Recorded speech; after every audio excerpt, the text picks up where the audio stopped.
ഓരോ മഹല്ലുകളും ആ മഹല്ലുകളൊക്കെ നമ്മൾ യഥാർത്ഥത്തിൽ സമസ്തന്റെ പേരിലാണ് രജിസ്റ്റർ ചെയ്യപ്പെടേണ്ടത്.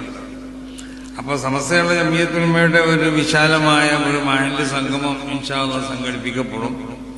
കാരണം മഹല്ലുകളെ നമുക്ക് ഒന്നുകൂടി സജീവമാക്കേണ്ടതുണ്ട് സമസ്തയുള്ള ജമിയത്തുൽ ഉലമയുടെ നേതൃത്വത്തിലായിക്കൊണ്ട്.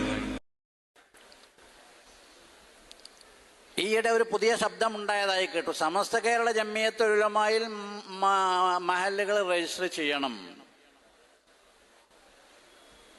സമസ്ത കേരള ജമിയത്തുൽ ഉലമയിൽ രജിസ്റ്റർ ചെയ്തത് തന്നെയാണ് ഈ മഹല്ല് സംവിധാനം എന്ന് പറഞ്ഞാൽ.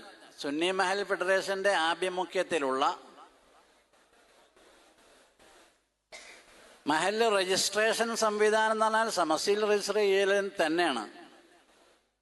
സമസ്ത നേരിട്ട് എങ്ങനെ മഹല്ല് രജിസ്റ്റർ ചെയ്യുക, നേരിട്ട് മദ്രസ നടത്തുക, അങ്ങനെ സംവിധാനം ഇല്ല.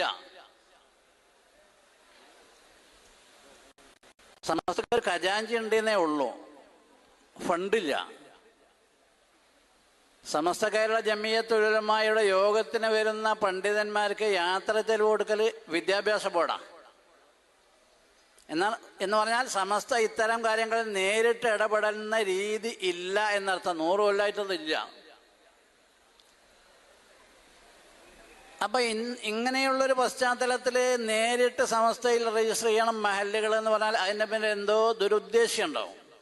അതുപോലെ തന്നെ നമ്മളിപ്പോ മഹല്ലുകളൊക്കെ നേരിട്ട് സമസ്തയിലേക്ക് രജിസ്ട്രേഷൻ ചെയ്യാന്ന് പറഞ്ഞാൽ അങ്ങനെ ഒരു സംവിധാനം സമസ്തക്ക് ഇല്ല. കുറെ 100 കൊല്ലമല്ലോ ഇവിടെ സമസ്തയുടെ കീഴിൽ മദ്രസകൾ അംഗീകരിക്കുന്നുണ്ട്. 10,000 11,000 ഒക്കെ ഉണ്ട് എന്ന് നമ്മൾ പറഞ്ഞു. ആ മദ്രസകളൊക്കെ അംഗീകരിക്കുന്നത് വിദ്യാഭ്യാസ ബോർഡില. ആ വിദ്യാഭ്യാസ ബോർഡ് സമസ്തന്റെ ഒരു കീഴ്ഘടക. അതുപോലെ തന്നെ സമസ്തയുടെ ഒരു അംഗീകൃത കീഴ്ഘടകമാണ് ബഹുമാനപ്പെട്ട സുന്നി മഹല്ല് ഫെഡറേഷൻ. മലപ്പുറം ജില്ലയിൽ തന്നെ 1000-ലധികം മഹല്ലുകൾ സുന്നി മഹല്ല് ഫെഡറേഷനിൽ അംഗീകരിച്ചതാണ്. ആ അംഗീകാരത്തോടുകൂടി അവരിവിടെ പ്രവർത്തിച്ച എന്തൊക്കെയാണെന്ന് ഞാൻ വിശദീകരിക്കുന്നില്ല, നിങ്ങൾക്കറിയാലോ. അങ്ങനെ പ്രവർത്തിക്കുന്നതാണ്. അപ്പൊ സുന്നി മഹല്ല് ഫെഡറേഷനിൽ നമ്മളെല്ലാവരും അംഗീകരിച്ചു കൊണ്ടിരിക്കുകയാണ്. ആ അംഗീകാരം നടക്കണം. അത് തന്നെയാണ് വേണ്ടത്. അല്ലാതെ നേരിട്ട് അംഗീകരിക്കാൻ അഞ്ഞ കൊടുക്കാൻ പോകുന്ന ഓരോരുത്തർ അങ്ങോട്ടും ഇങ്ങോട്ടും ഓടുകയാണ്. ഇപ്പോൾ ഉപദേശ നിർദ്ദേശങ്ങൾക്കനുസരിച്ചായിരിക്കണം നമ്മുടെ മഹല്ല് സംവിധാനം മുന്നോട്ട് പോകേണ്ടത്, മദ്രസ സംവിധാനം മുന്നോട്ട് പോകേണ്ടത്, നമ്മുടെ ദർസുകൾ മുന്നോട്ട് പോകേണ്ടത്, നമ്മുടെ സംഘടനാ പ്രവർത്തകരും സംഘടനാ സംവിധാനവും മുന്നോട്ട് പോകേണ്ടത്. അത് സമസ്ത കേരള ജമിയത്തുൽ ഉലമ 100 കൊല്ലമായി സമുദായത്തോട് പറയുന്ന ഒരു കാര്യമാണ്. ഇതേപോലെയുള്ള എന്തെങ്കിലും ഉപദേശങ്ങളോ ആഹ്വാനങ്ങളൊക്കെ നടത്തുമ്പോൾ ഇപ്പോൾ അനാവശ്യമായി സമുദായത്തിൽ തെറ്റിദ്ധാരണ പരത്തുന്ന ചില ആളുകളുണ്ട്.